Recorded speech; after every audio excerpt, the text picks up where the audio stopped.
నిరాధారమైనటువంటి ఆరోపణలు చేసేటటువంటి కార్యక్రమం చేపడతా ఉన్నారు. ఇదంతా పద్ధతి ప్రకారమే జరుగుతూ ఉంది. నేను ఒక్కటే చెప్తా ఉన్నా, ఎవరైతే ఈ నిరాధారమైన ఆరోపణలు చేశారో, ఎవరైతే నా పేరు ప్రతిష్టలు దెబ్బతీసేదానికి ప్రయత్నించారో, వాళ్ళు ఎంత పెద్దవాళ్ళైనా, ఏ పార్టీకి చెందినటువంటి వాళ్ళైనా, అది మా పార్టీలో వాళ్ళైనా కావచ్చు, అధికార పార్టీకి సంబంధించినటువంటి వాళ్ళైనా కావచ్చు, వదిలే ప్రసక్తే లేదు అని నేను ఘంటాపదంగా చెప్తా ఉన్నా. ఇక ఎవరైతే ఈరోజు ఇంకొక విషయం కూడా చెప్పాలి మీకు. ఎవరో ఒక వ్యక్తి, ఇద్దరు మోటార్ సైకిల్ మీద నిన్న విజయవాడకి మా ఇంటికి వచ్చారట. ఆ ఫోటో కూడా వీడియోలో రికార్డ్ అయింది. వీడెవరో తెలుగుదేశం పార్టీకి చెందినటువంటి ఒక లేడీ, ఒక పురుషుడు.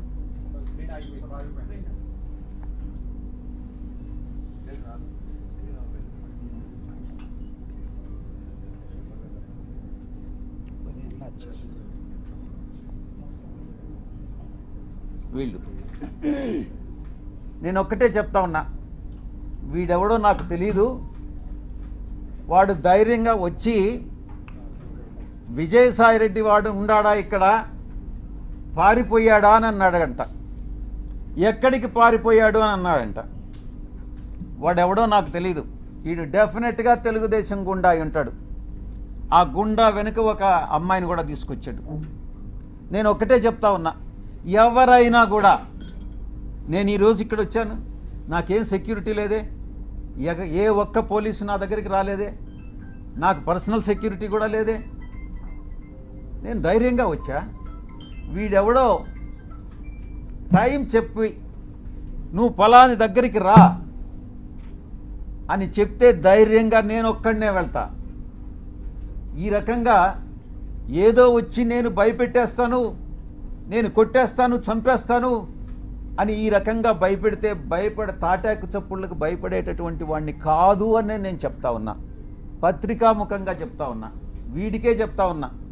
నువ్వు టైం చెప్పరా, నేను వస్తా, లేదా నువ్వు మా ఇంటికి వచ్చి వాడు విజయసాయిరెడ్డి గారు ఎక్కడ అన్నావు కదా, నువ్వే చెప్పు, మీ ఇంటి అడ్రస్ చెప్పు, నేను వస్తా, చూసుకుందామని అన్నటువంటి విషయాన్ని నేను చెప్తా ఉన్నాను. నేను దీన్ని బట్టి ఒకటే అర్థం చేసుకోవాలి, ఏ ప్రభుత్వం అధికారంలో ఉన్నా, ఏ కూటమి అధికారంలో ఉన్నా, మేము ప్రతిపక్షంలో ఉన్నా, భయపడే ప్రసక్తి లేదు. మళ్ళీ తిరిగి వైఎస్ఆర్ కాంగ్రెస్ పార్టీ 5 సంవత్సరాల కాలంలో మళ్ళీ అధికారంలోకి వస్తుంది. మధ్యంతర ఎన్నికలు కానీ వస్తే మళ్ళీ కూడా అధికారంలోకి వస్తుంది. ఎవరైతే తోక ఆడిస్తున్నారో ఆ తోక ఆడిచ్చే వాళ్ళందరినీ తిరిగి కత్తిరిస్తామని నేను పత్రికాముఖంగా చెప్తా ఉన్నా. ఇక బాబాసాహెబ్ అంబేద్కర్ గారు రాజ్యాంగాన్ని రూపొందించినప్పుడు రాజ్యాంగ రూపకర్త